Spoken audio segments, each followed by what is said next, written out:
Film fans of YouTube, hello and welcome back to the channel. My name is Josh, your Movie Apprentice, and today I'm going to be reviewing Tenet, the big returning film since films have reopened in the cinemas, directed by Christopher Nolan and starring John David Washington, Robert Pattinson, Elizabeth Debicki and Kenneth Branagh. Yes, this is the film. This is the return of the saviour of cinema, Christopher Nolan. I will be completely honest with you right now, guys. I am not a Christopher Nolan fanboy. I've not even seen all of his films. Spoiler alert, I've never seen Inception. But his films that I have seen, I have enjoyed them. And it was great to see this big filmmaker and seeing the first big film back in cinemas for the first time in ages. As for the plot, they're difficult to explain. Christopher Nolan plots, he can never just make a simple movie. He has to make a very complex movie. So in the simplistic terms, I'll give you the setup. Basically, John David Washington's the protagonist.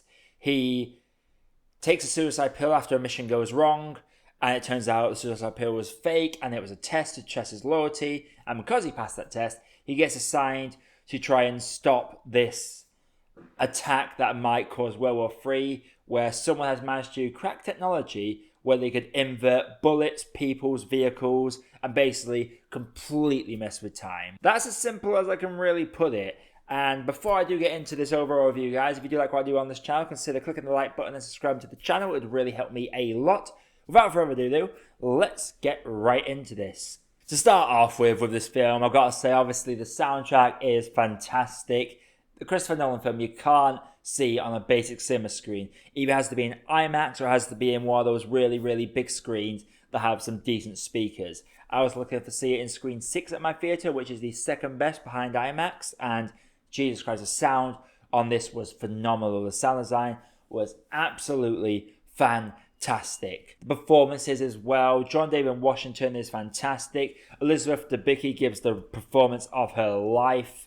Kenneth Branagh is quite an intimidating villain. I absolutely loved him in this. But I've got to say, Robert Pattinson, for me, stole the show for myself. There are some solid performances all around in this, and there was a lot of subversion on character archetypes. There is a great little moment where you expect one character to be this individual, but it turns out to be a completely different character. And it's just a nice little nod to the stereotypes we put in our heads, and I thought that was very clever indeed. In terms of how difficult this film is to follow, I would say it's not that difficult. Yeah, it is complex with a lot of long, big words, but for the most part, you can genuinely follow it, but I feel like you can still enjoy this film if you don't understand it. You can switch your brain off and just enjoy the ride, because Nolan, he has that thing where people are always like proper film or a funhouse film.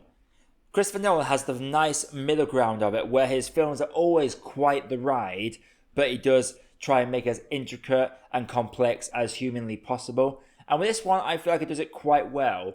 The simplest motif I can think of for this whole thing about going forwards and backwards in time and how the time's getting bent, I would say it's sort of like a highway. You're going one way, that's you going in your normal lifestyle, but the cars coming the other way, they're the ones that are inverted. They're the ones going back in time, and it all just crosses hands constantly. And that's probably the best analogy I can give for how to describe how the physics and logic of this film does work. For the first half of the film, I'll be honest, it was a fun ride. I wasn't overly invested in the characters too much. It was mainly in the second half where the characters for me really got deep. Elizabeth Debicki's character is brilliant. The emotional turmoil she goes through throughout this film, they actually managed to humanize the villain in this quite a little bit. And once Robert Pattinson and John David Washington have their bromance form, it is inseparable. You love it. As for this film's overall plot and narrative, I will say there are certain things that they try and play off as clever, but I myself personally did call it, or at least call what was close to what was actually happening at the time. There's a lot of things in this film where things do come full circle. And some people will predict everything, some people will predict nothing, some people will predict some things. I was very much one of those people that predicted some things, and it did its job really well. I feel like my personal favourite action set piece in this had to be the highway heist. I thought that was hands down the best little sequence in the film for me. Even the stuff that came after it was highly entertaining, and the simplicity of shooting things then reversing the footage is clearly what they've done with a lot of these shots, and it's seamless and it blends together so well, and I do love all the twists and turns this film makes.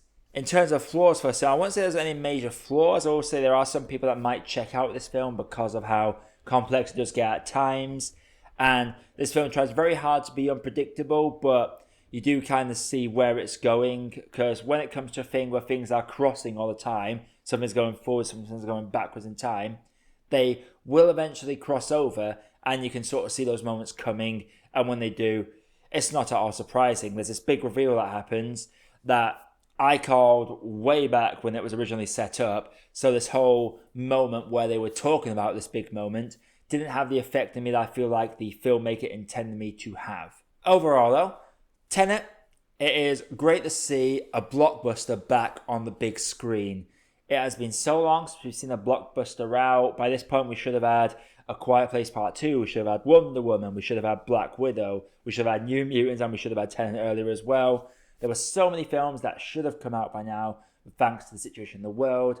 That didn't happen. And it's just great to have that normality back in the theatres. As for this being a Nolan film, I'm not going to say it's his best film, I'm not going to say it's his worst film. It's definitely a good movie. If you want to know if I think it's good or not, I will say it is definitely a good movie. But there are some things that are predictable. There's some times where it gets too convoluted for its own sake. And there are just some twists and turns that generally don't have the effect that Nolan clearly intended them to have, at least on myself. But I can tell you that this film is going to be different for every single person that watches it. And for that, I'm going to have to say that Tenet is a good cup of tea.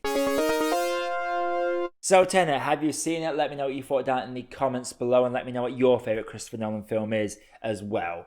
Coming up on the channel, New Mutants has finally come out this weekend. Can't wait to bring you that review. And I'll probably try and catch up on some other films from this year as well. But until next time, my name is Josh, I have been your Movie Apprentice, and I'll see you in the next video. Hey, thank you for watching, and thank you for making it to the end of the video. While you are here, if you haven't done it yet, please feel free to drop a like and consider hitting that subscribe button for more reviews coming all the time. And also, while you are here, there are some other videos over there that you might want to sink your teeth into. Have a good day, guys, and do enjoy.